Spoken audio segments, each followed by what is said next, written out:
Alors, je crois que nous avons une proposition qui fera plaisir à toutes nos invités. Nous pouvons écouter la chanson Jelem Jelem. ¿Quién lo va a cantar?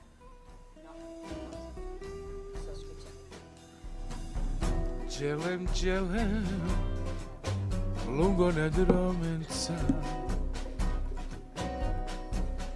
malak dilem šukare ramenca. Jelem jelem, lungo nedromenca, malak dilem šukare ramenca. Ay, Ramale, ay, Chavale, ay, Ramale, ay, Chavale.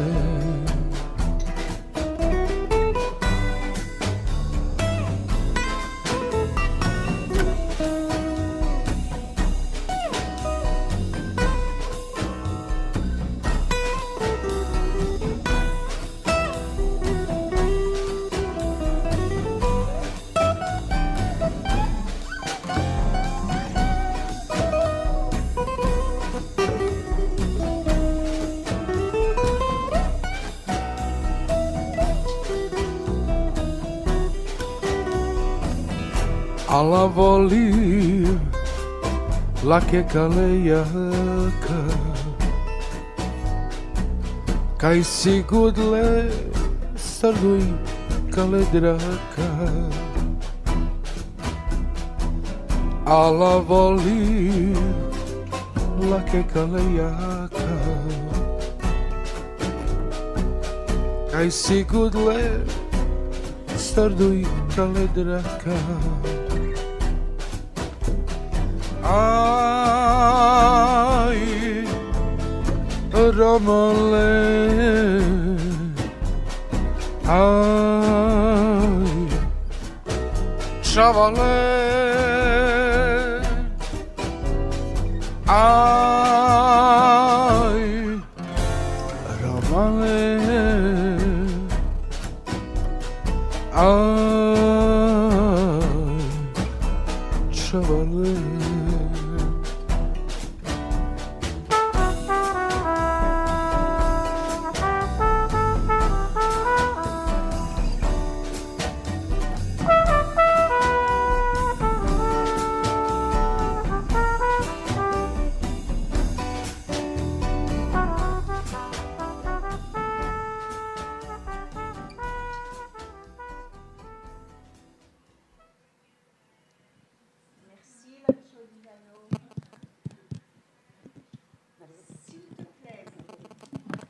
S'il te plaît, Carmen, est-ce que tu peux nous dire pourquoi on se lève pendant ce chant? En cualquier país del mundo, Dans n'importe quel cada pays du país tiene su himno internacional. monde, chaque pays a son hymne international. El himno internacional del pueblo gitano es otro igual que los demás países. Et celui du peuple gitan, c'est le même que pour tous les autres pays. Gracias. Il y a certainement des questions dans la salle et je vous en prie.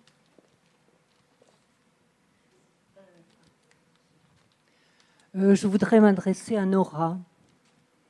Elle a parlé des différents médiateurs et entre autres du médiateur sanitaire. Qu'en est-il des avancées sur le plan sanitaire vers les campagnes? Parce que récemment, j'ai vu un film qui s'appelle La femme du ferrailleur. La femme du ferrailleur attendait son deuxième ou troisième enfant, je ne sais pas. Sa grossesse était avancée. Malheureusement, elle a dû mettre un terme à cette grossesse.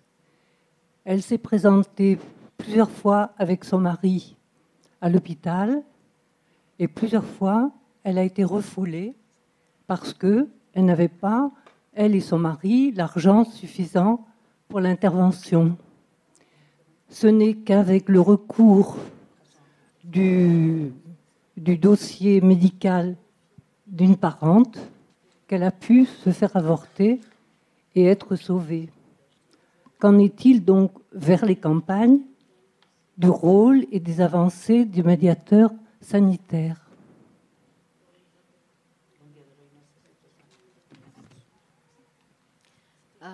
Oui, ça c'est le cadre de l'idée de commencer le travail de la médiation. Parce que moi, je ne considère pas que c'est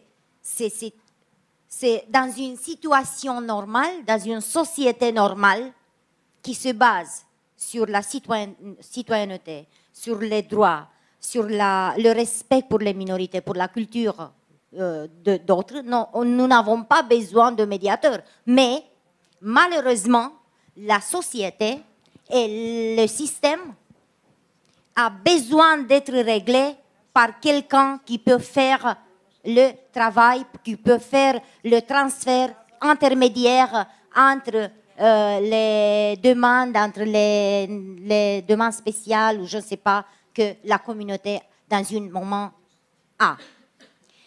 Mais comme je dis, ce n'est pas normal. C'est pas une situation normale.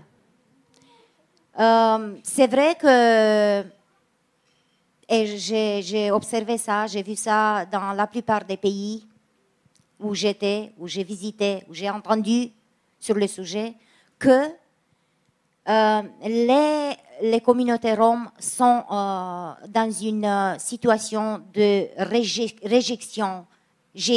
Rejet. J'ai évité de dire discrimination, de rejet, parce que j'ai voulu être gentil maintenant, de ne dire pas discrimination, donc rejet. Je ne sais pas quel est le plus fort. Et pourquoi? Parce que c'est difficile de comprendre que quelqu'un quand il a besoin d'être soigné, c'est difficile de comprendre que le docteur, le système, rejette la personne qui est malade, qui a besoin de services. Mais de toute façon, je sais qu'il y a beaucoup de cas, en Roumanie par exemple, et d'ailleurs, quand les Roms, ils ont d'argent, ils viennent avec d'argent pour être soignés par le système. Autrefois, ils sont rejetés ou peut-être ils ne sont pas reçus dans le même endroit, dans le même salle, de leur donner la consultance, de donner comment ça s'appelle, la consultation et des choses comme ça. Donc, c'est pour ça que pour une famille gitane, et je ne veux pas exagérer, je veux juste faire être engrainé juste dans la réalité maintenant ce que je veux dire, tu dois être préparé, avoir d'argent avec toi pour payer les services. Autrefois, tu as le sentiment que quelqu'un a vu que tu es gitan et que tu trahir, hein? Que tu es trahir, que tu as compris ce que je dis? Tu es trahi, hein? Je ne sais pas, mais ça c'est le sentiment. Et exactement, c'est ça ce que fait le médiateur sanitaire. Le médiateur sanitaire tient la relation, fait le rapport et le dialogue et les informations avec la communauté. Et il tient toujours la relation avec le docteur pour les femmes qui sont enceintes, pour les enfants. Donc, il y a beaucoup de situations, même pour les documents, parce qu'il y a beaucoup de femmes qui n'ont pas les documents, les papiers, et qui n'ont pas... Les assurances, ça c'est une autre chose. Les assurances, c'est une question, un débat qui a été très haute, très chaud. est discuté en Roumanie parce que, à cause de la discrimination et à cause de l'histoire d'esclavage et beaucoup d'autres, le contexte, et à cause du fait que les Roms, ils ont perdu son métier traditionnel parce que l'économie a fait, aussi le capitalisme, je ne sais pas, mais maintenant, il n'y a pas un marché. Ils ont perdu le marché où ils ont pu vendre leurs produits traditionnels parce que toujours, les Roms, ils ont travaillé partout dans l'histoire, ils ont vendu leurs produits qu'ils ont fait. Donc, ils ont venu avec une offre pour la société où ils ont vécu, hein, c'est ça. Donc, mais les Roms ont perdu ça. Donc, les systèmes leur rejetaient dans le système social. Et peut-être mon collègue qui sont plus engrainés dans le travail de médiateur, elle peut être un peu plus spécifique. Est-ce que j'ai répondu? Vous avez besoin de... Tu peux ajouter? Oui. En fait, dans le contexte, juste comme elle a dit Nora, oui, que les Roms, ils rencontrent des discriminations dans tous les domaines administratifs, dans des pays des Balkans, malheureusement. Et là, depuis, je pense, 2-3 ans, en fait, grâce à des programmes européens et des associations locales qui travaillent auprès des populations roms, ils ont décidé de motiver des jeunes, de faire des études dans le domaine de la médecine pour qu'ils deviennent en fait des futurs médecins, des docteurs dans ce domaine, parce qu'il manquait en fait une attention envers les publics roms. Voilà. Et puis maintenant, je peux dire qu'en Bulgarie, il y a une centaine des étudiantes qui font de la médecine, enfin des études en médecine. Et en Roumanie, c'est la même chose. Donc on peut dire que les choses commencent à bouger, mais vous savez, tout ce système en fait administratif, la bureaucratie, donc ça va prendre du temps, mais on est sur le bon chemin, on peut dire. Sur la normalité, hein, donc voilà, nous pouvons parler de la représentativité de Roms dans le système médical, pas seulement comme des patients, comme des personnes malades, mais aussi comme des personnes qui peuvent traiter les autres, comme docteurs. Hein. Oui. Je voulais intervenir aussi à propos de ce que disait Carmen et en relation avec ce que disait Madame de Roumanie. C'est effectivement très important de connaître l'histoire des Roms, que personnellement j'ai découverte assez récemment et que vous avez raconté. Et qu'en est-il des programmes scolaires sur l'enseignement de cette histoire? Est-ce que le Conseil de l'Europe ou l'Union européenne, est-ce que les représentants roms défendent auprès du Conseil de l'Europe ou de l'Union européenne la nécessité de transmettre cette histoire, que tout le monde la connaisse, parce que sinon les Roms n'existent que dans l'imaginaire des Européens et c'est pas comme ça qu'ils trouveront leur place. Alors que si elle est enseignée au même titre que toutes les autres histoires, dans les manuels scolaires des jeunes Européens, ce sera peut-être plus facile de... Los romas, los gitanos en el mundo, en Europa, somos los grandes invisibles. Ce sont les grands invisibles, les Roms en Europe et dans le monde. Te voy a contar la historia de mi país con respecto a la educación. Je vais vous raconter l'histoire de mon pays par rapport à l'éducation. Durante la Guerra Civil Española, Pendant la guerre civile espagnole, mi abuela ma grand-mère fue una mujer que nació en 1897 qui est née en 1897, enseñó a leer y a escribir a mi padre y a mi tío en el campo. a appris à lire et à écrire à son père et à son oncle. Porque después de la Segunda República Española, Parce qu'après los gitanos la deuxième no tenían République- derecho a la educación. Après la Deuxième République espagnole, les gitans n'avaient pas le droit à l'éducation. Así continuaron hasta 1978 con la Constitución española, cuando entramos en la democracia. Et ça a été comme ça jusqu'en 1978, jusqu'à la Constitution, quand l'Espagne est entrée en démocratie. Recientemente ha muerto, no sé si lo habéis visto, el primer presidente democrático de España, Adolfo Suárez. Il n'y a pas longtemps, Adolfo Suárez, qui était le premier président de la démocratie, nous a quittés. Adolfo Suárez fue el primer presidente democrático y el que creó las escuelas puente en España Il a créé les de los écoles- niños gitanos que vivían en los asentamientos, los llevaban a las escuelas puente hasta que pasaban al sistema público. Il a donc créé des écoles ponts, en fait, pour passer d'un endroit à un autre pour les enfants gitans, pour qu'ils puissent ensuite intégrer les écoles normales espagnoles. Ouais. Con el intento de golpe de Estado del 23 de febrero, una vez que se destituye a Adolfo Suárez y a Calvo Sotelo, volvemos otra vez a quedarnos en las escuelas puente, guetos de colegios de niños gitanos. Et quand il y a eu le coup d'État, ils se sont retrouvés encore en arrière à retourner dans des écoles ghetto. Cuando tenemos de presidente, con esto quiero decir que los gitanos bailamos al son del político de turno que tenemos. Donc tout ça pour dire que en fait, les gitans dansent en fonction des politiciens qui sont au pouvoir et que voilà, ça va d'un endroit, enfin d'un. Y esto está vinculado con la educación de los niños rom, de los niños gitanos en España y en los demás países. Et donc tout ça, c'est lié à l'éducation des enfants gitans en Espagne et dans d'autres pays.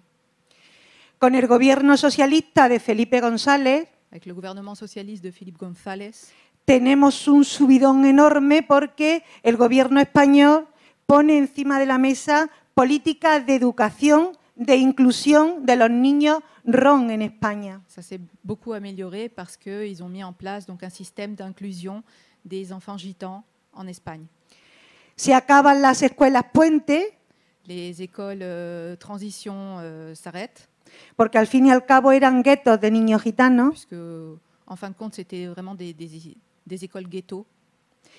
y se crea el Plan Integral para la Comunidad Gitana en España. Et donc, on a créé le plan intégral pour la communauté gitane, Lo he contado esta mañana. ce qu'elle a raconté ce matin. Y pour entonces l'intégration. hay profesores gitanos, C'est là, donc, il y a des professeurs gitans, profesoras gitanas. des professeurs femmes gitanes, Estamos hablando de una generación sola. et on parle que d'une génération. Entonces las universidades de España se vuelven de lunares. Los gitanos llegan a la universidad. Donc, les En Espagne. gitans en Espagne vont jusqu'à l'université.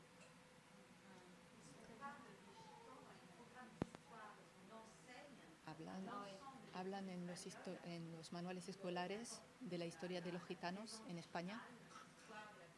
Esa es la gran reivindicación Ça, c'est la grande revendication que todos los gitanos hacemos. que tous les gitans font. Es triste que yo hablo un libro de historia y sé quién es Napoleón o sé quién fue Víctor Hugo, pero no sé quién era José Heredia Maya o Cagancho, uno de los mejores toreros de España.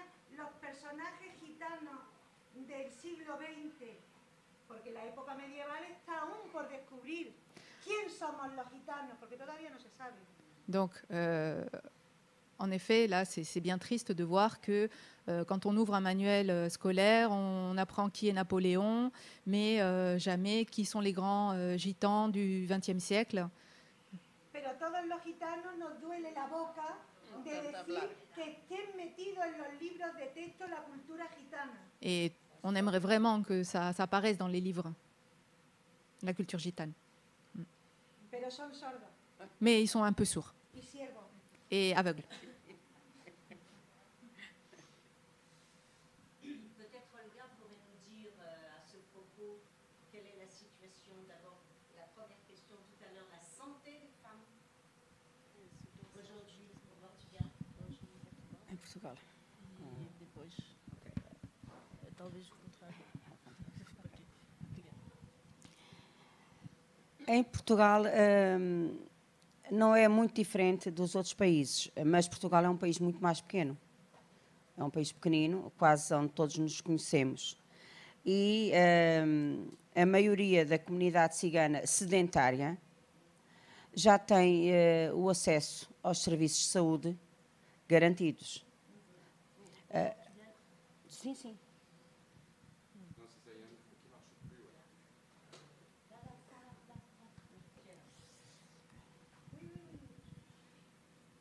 Au Portugal,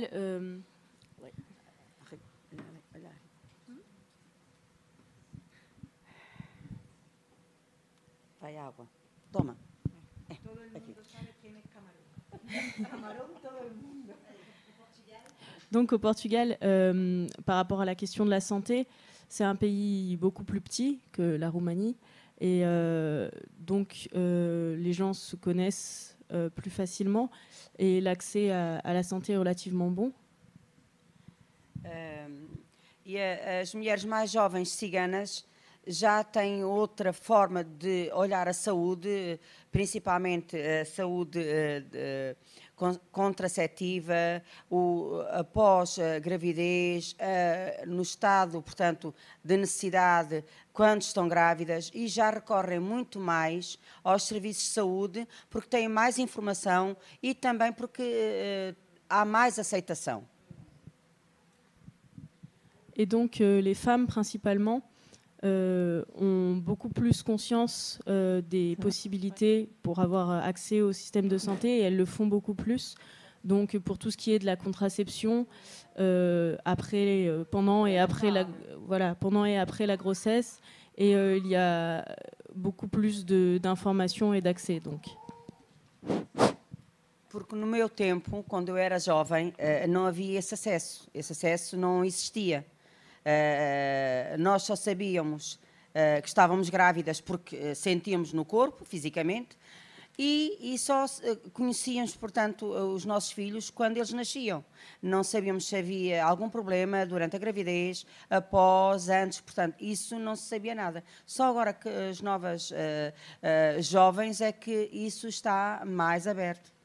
C'était très différent à mon époque parce que on ne savait pas pendant la grossesse s'il y avait un problème ou de quel sexe était l'enfant. Et donc maintenant, aujourd'hui, c'est beaucoup plus accepté de s'en occuper. Oui. Não só há mais informação, mas também há mais direitos. Il y a plus d'informations, mais il y a aussi plus de droits. Para estas jovens ciganas. Pour les jeunes ziganes, les jeunes femmes ziganes. Os médicos em Portugal, portanto, a saúde em Portugal, são chamados médicos de família. Il y a au Portugal ce qui est appelé le médecin de famille. A que todos os cidadãos portugueses têm acesso, incluindo a comunidade cigana. Auquel tous les citoyens portugais ont accès, donc les tziganes aussi. Hoje em dia não encontro grandes resistências. Existe, sem dúvida que existe, o racismo, a discriminação está patente diariamente. Il est clair qu'aujourd'hui, il existe du racisme et de la discrimination qui a lieu tous les jours. Eu sinto diariamente na pele. Que je ressens moi-même tous les jours. Mas também existe mais informação e mais direitos que a comunidade cigana recorre porque lhes pertence como cidadãos portugueses. Mais il y a aussi plus d'informations à laquelle la communauté zigane peut avoir accès en tant que citoyen portugais. E isto não só no que toca à saúde, mas também à educação. Et ça a à voir avec la santé, mais aussi avec l'éducation. Na educação é exatamente a mesma coisa. A Margarida esta manhã já o disse, que há uns anos atrás não era obrigatório os 9 anos de escolaridade que existe agora. Agora é obrigatório e todas as crianças ciganas e não ciganas têm que estar na escola durante 12 anos. Avant, comme Marguerite l'a déjà dit ce matin, la scolarité n'était pas obligatoire. Alors que maintenant, elle est obligatoire jusqu'au 9e degré, c'est-à-dire ça représente 12 ans d'école. O que eu ainda não sinto que seja direito é as associações, organizações não ciganas que projetam projetos direcionados à comunidade cigana. Il y a des associations qui ont des des projets dirigés vers les communautés tziganes, associações não ciganas, des associations qui ne sont pas tziganes, qui ont des projets dirigés vers les communautés tziganes, organizações estatais, d'État. Quando projetam projetos para a comunidade cigana, o façam sem a comunidade cigana. Et quand ces organisations-là font des projets, elles le font pour la communauté tzigane, mais sans la communauté tzigane, en fait. Porque faz toda a diferença trabalhar com do que trabalhar para. Et c'est vraiment une différence de travailler pour ou de travailler avec. Porque quem melhor do que eu, cigana, sabe aquilo que eu tenho necessidade. Quem melhor do que eu, cigana, fala daquilo que eu sei, eu sou. Parce que qui est-ce qui peut mieux parler de qui je suis et de ce que je veux que moi, tzigane. Daí, se perderem milhares e milhares de euros, et on perd comme ça des milliers, des millions d'euros, que não chegam sequer à comunidade cigana. E se ficam pelas instituições não ciganas. Qui n'arrivent jamais, qui ne bénéficient jamais à la communauté tzigane et restent dans les circuits institutionnels. Eu acho que já respondi mais do que devia. Et ouais, je crois que j'ai déjà plus répondu que je ne le devais.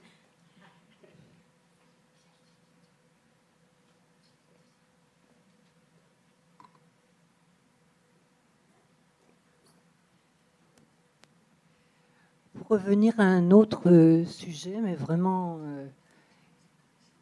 qui m'intéresse, c'est de savoir, dans toutes les communautés, tziganes, gitanes, roms, est-ce qu'il y a une instruction, en tout cas une volonté des parents et de ces communautés-là pour la musique, pour initier les enfants à la musique?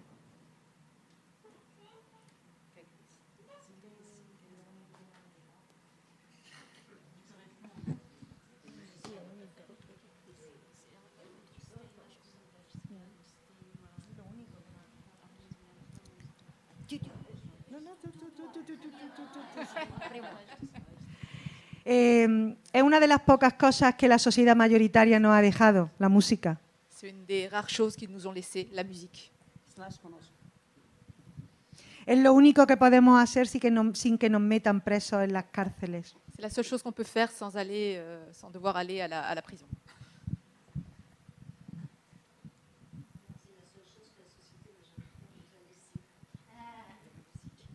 C'est comme ça que nous avons soigné la société, nous avons soigné nous. Donc, oui, la volonté du parent pour la musique quantitative, si nous parlons quantitative, je pense que maintenant, comme profession, en Roumanie, je parle maintenant sur la situation de Rome en Roumanie, je pense que quantitative, les parents ne sont pas assez intéressés pour avoir une carrière en musique. Mais ce que j'ai remarqué, c'est que les enfants roms, ils font les deux. La musique, c'est comme une permanente métier. Non, pas métier, c'est comme une base, comme quelque chose qui est toujours... et c'est la deuxième métier où, je ne sais pas, la profession, où ils cherchent toujours une modalité de vivre. Mais la musique reste dans la famille, ça c'est vrai. La musique reste dans la famille encore. Et parmi les familles de musiciennes, parce qu'il y a par tradition des familles de musiciennes, ma famille c'est une famille de musiciennes, jusqu'à la génération de mon frère. Donc nous avons arrêté la tradition en faisant musique avec le violon, le piano, le clarinette, tous les instruments, on était dans ma maison quand j'étais un enfant.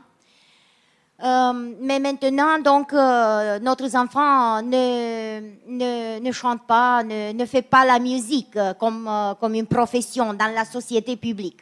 Mais il y a des familles qui sont vraiment très bien connues, très connues et très populaires en Roumanie qui fait la musique. Et comme ma collègue a dit, ils sont les musiciennes, ils sont peut-être parmi les Roms qui sont médiatisés. Et ça dépend maintenant quels sont les effets des médias sur les Roms. Mais ils sont présents dans la scène des spectacles des Roms. Et je veux vous parler maintenant de quelqu'un qui est très bien connu. Il s'appelle Connector.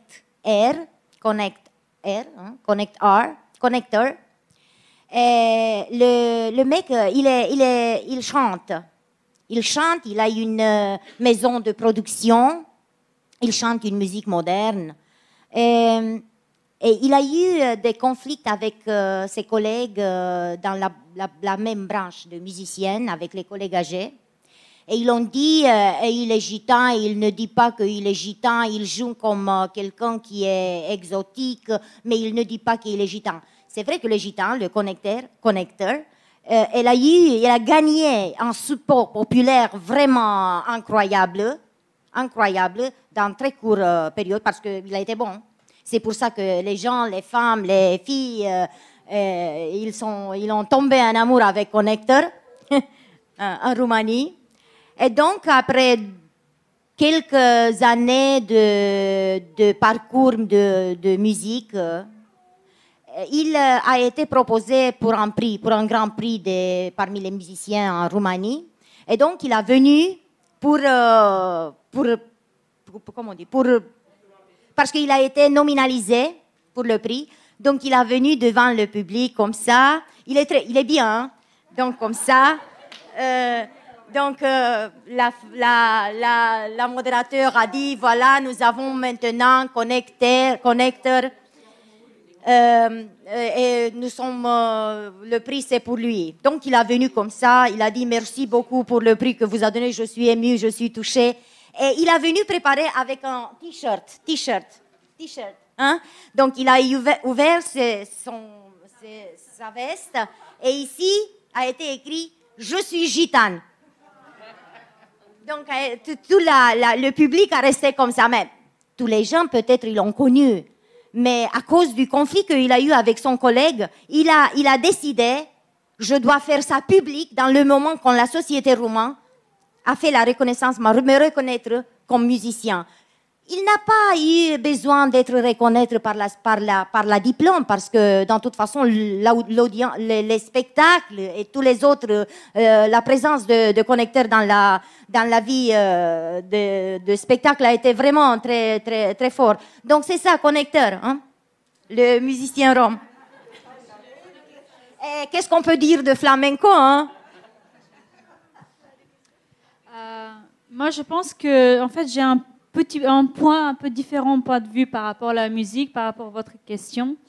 Il ne faut pas penser que tous les Roms sont des musiciens. Hein. Il ne faut pas penser non plus que tous les Roms sont des voleurs. Ça, c'est les deux grands stéréotypes. Une à la fois positive, l'autre à la fois négative. Donc, c'est comme de dire, est-ce que tous les Noirs sont des sportifs, hein? Est-ce que les parents français instruisent leurs enfants du manger le camembert de l'âge de 3 ans? Donc, il faut sortir de ce type de pensée, en fait. Il doit y avoir une grande diversité parmi les communautés roms. La musique, bien sûr, c'est très important. Il y a, comme elle a dit aussi Nora, il y a carrément des communautés, groupes roms qui sont des musiciens. Mais après, pas tous les roms sont des musiciens. Hein. Si je commence à chanter ici, je vous assure que vous aurez sortir tout de suite.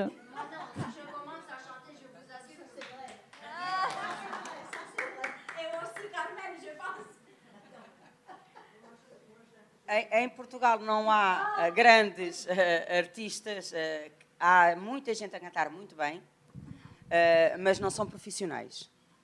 Mas grandes cantantes portugueses, quase todos estão na igreja, mas cantam muito bem. Mas temos um grande profissional no futebol, o Quaresma, que é um jogador de futebol que é internacional, é abaixo do Cristiano Ronaldo. Il y a beaucoup de chanteurs en Portugal, mais il y a surtout un grand joueur de football qui est Quaresma.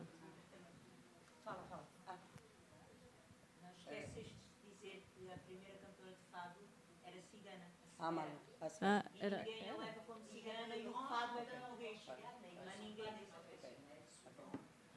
Et oui, la plus grande et la plus connue chanteuse de fado au Portugal, Amália Rodrigues, était tzigane. Descendente, não a Amália Rodrigues, a Ah. Severa. Ah, tá. Severa. Severa. Tá, Severa. Severa. Tá. O jogador de futebol, já É, como que se chama? Ele é o Quaresma. Quaresma. Então, ele est donc le joueur de football qui s'appelle Quaresma, Internacional. qui est connu Faz internationalement. parte da seleção portuguesa. No Brasil. Et il va partir au Brésil avec la sélection portugaise. Sim, sim, sim. Isso é rápido. Ok.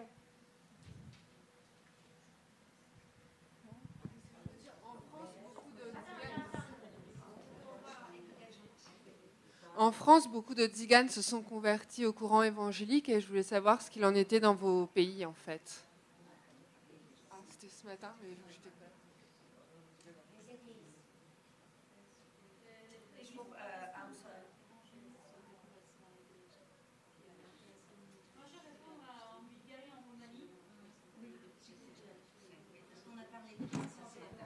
Ah oui.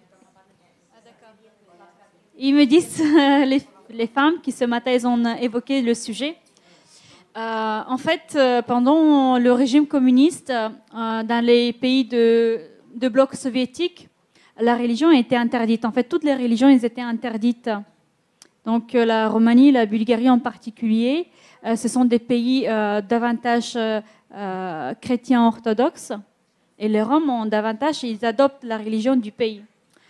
Après les années 90, avec le chute du régime communiste, en fait, ces pays sont ouverts avec la démocratie et il y a beaucoup de mouvements protestants qui sont rentrés venant des États-Unis notamment. Et là, effectivement, ils ont touché beaucoup des publics et pas forcément les Roms, mais particulièrement les Roms.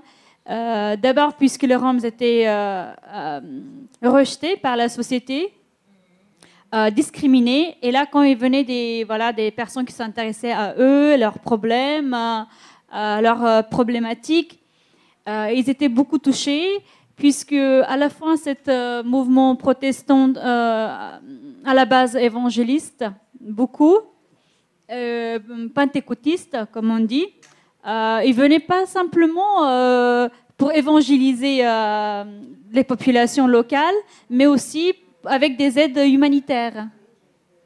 Vous voyez, voilà. Et aujourd'hui, on peut parler qu'effectivement, en Roumanie, en Bulgarie, il y a une très forte population parmi les Roms, hein, des personnes qui sont converties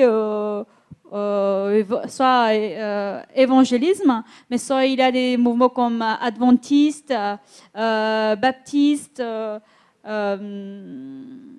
Les derniers, c'était les comment ça s'appelle témoins de Jéhovah et d'autres mouvements protestants, oui, oui. Mais c'est aussi à cause du fait que l'Église, c'est aussi, tu as dit très bien, tu as décrit, mais c'est aussi à cause du fait que les églises, je ne sais pas traditionnelles, mais les églises d'histoire qui ont été orthodoxes et les églises catholiques, ils ont ignoré les Roms totalement, comme Carmen a dit. Et en plus, parmi les guerres, parmi les situations critiques dans l'histoire, les églises ont été pas seulement rejetées, mais aussi ont été tuées, peut-être avec les mesures, donc, parce qu'ils ont été en partenariat avec le pouvoir politique. Donc, c'est comme ça que les gitanes ont été rejetés par les églises traditionnelles, par les grandes églises, oui.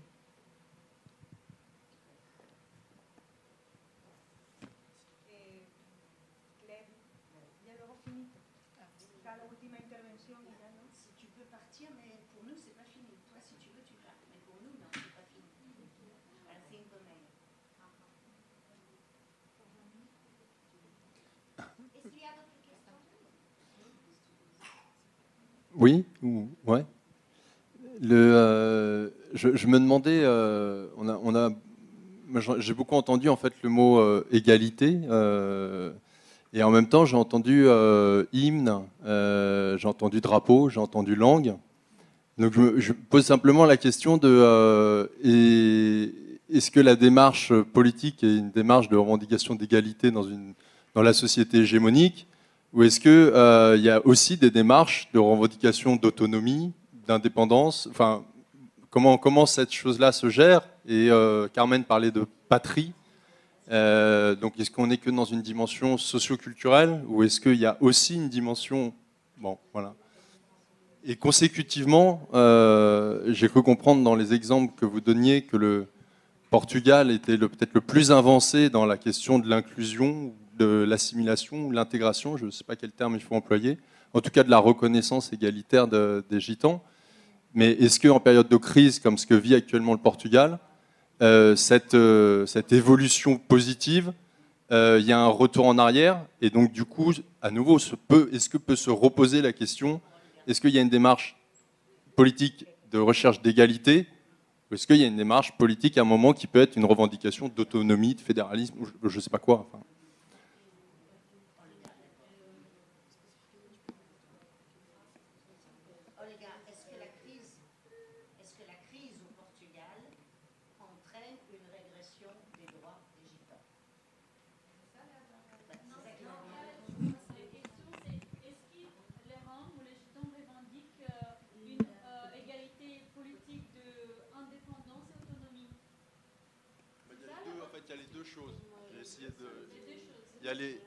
Pardon, merci. Il y a les deux choses. Après, j'ai essayé de relier les deux, mais enfin, peu importe. Il y a les deux questions. Ouais. Il y a la question à la fois par rapport à la crise au Portugal et par rapport à la démarche politique. Ouais.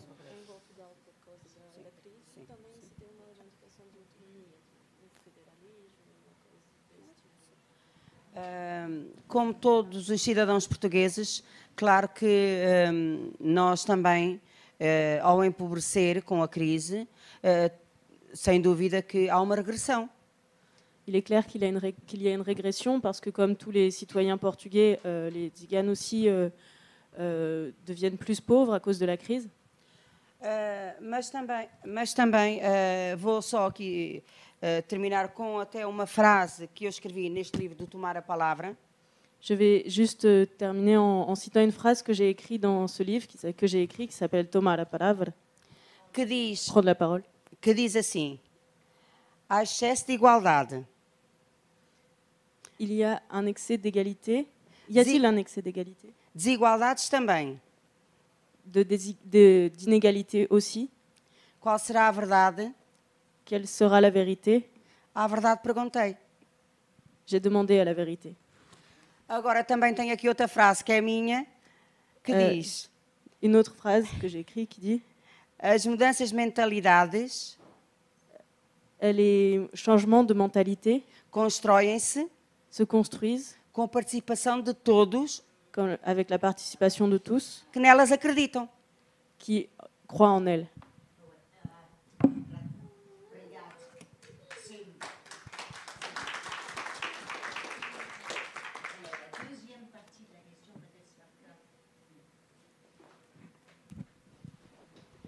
D'abord, je vous remercie de cette question qui est extrêmement importante de l'égalité, puisque vous avez touché vraiment le point sensible de tous les Tziganes en Europe.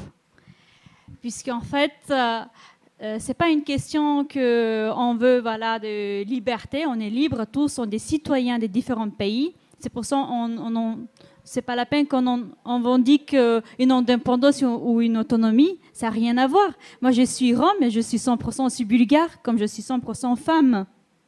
C'est la même chose aussi pour mes collègues Carmen, qui représente aujourd'hui la communauté gitanos d'Espagne, mais aussi elle représente ici l'Espagne en tant que femme. Pareil, c'est pour Olga, pour Portugal, c'est la même chose pour Nora de Roumanie, c'est la même chose aussi pour Claire. Donc tu représentes aussi pour moi les... non, je veux dire, tu représentes pour moi personnellement la femme indépendante française qui s'est battue pendant les années 60 pour les droits des femmes. C'est ça qui représente pour moi Claire. Donc vous voyez, c'est pas simplement...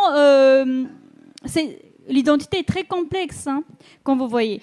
Alors je reviens sur la question d'égalité.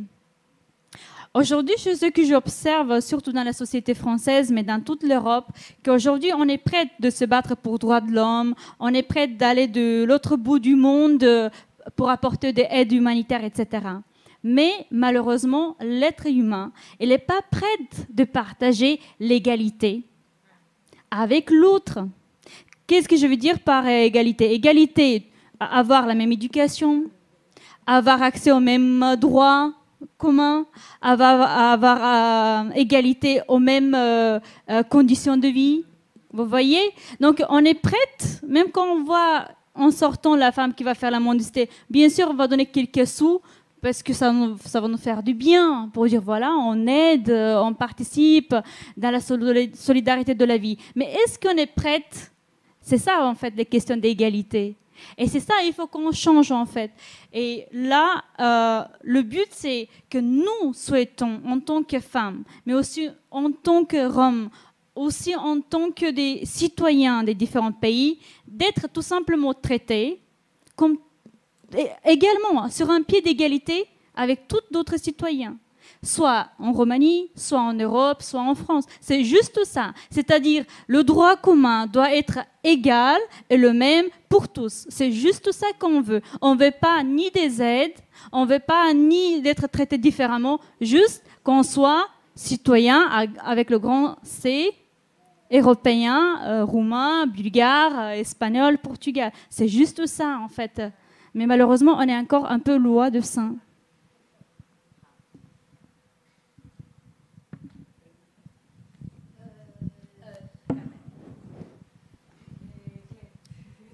Nos camarades et invités qui sont en train de parler nous demandent si vous avez encore des questions et si elles vont pouvoir envisager bientôt de se reposer.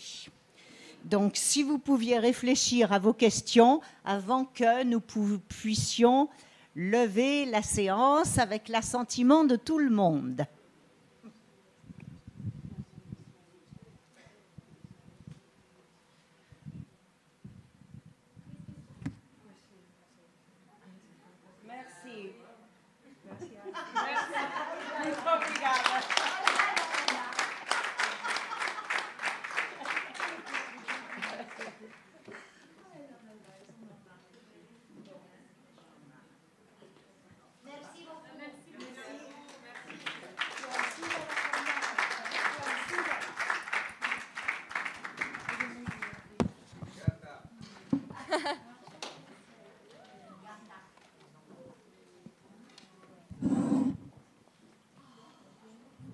Peut-être Lacho Divano pourrait nous expliquer qu'est-ce que vous envisagez pour la suite du programme, non?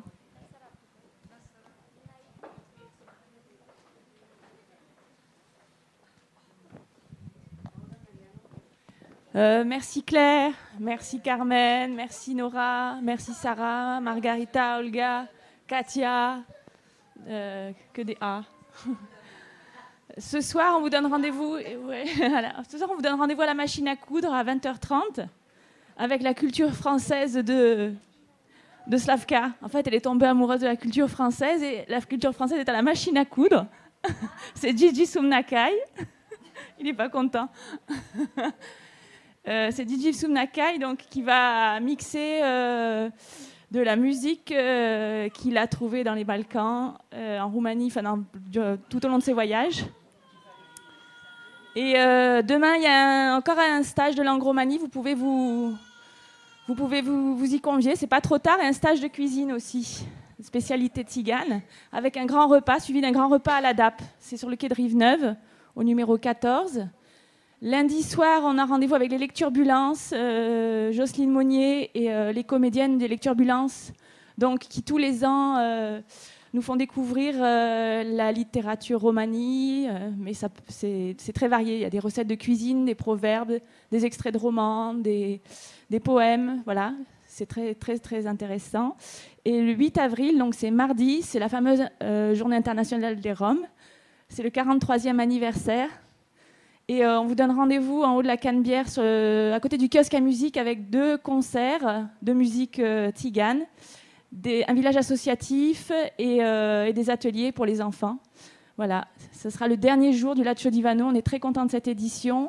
On remercie la Maison de la Région et toute l'équipe de bénévoles qui sont là. Merci à tous.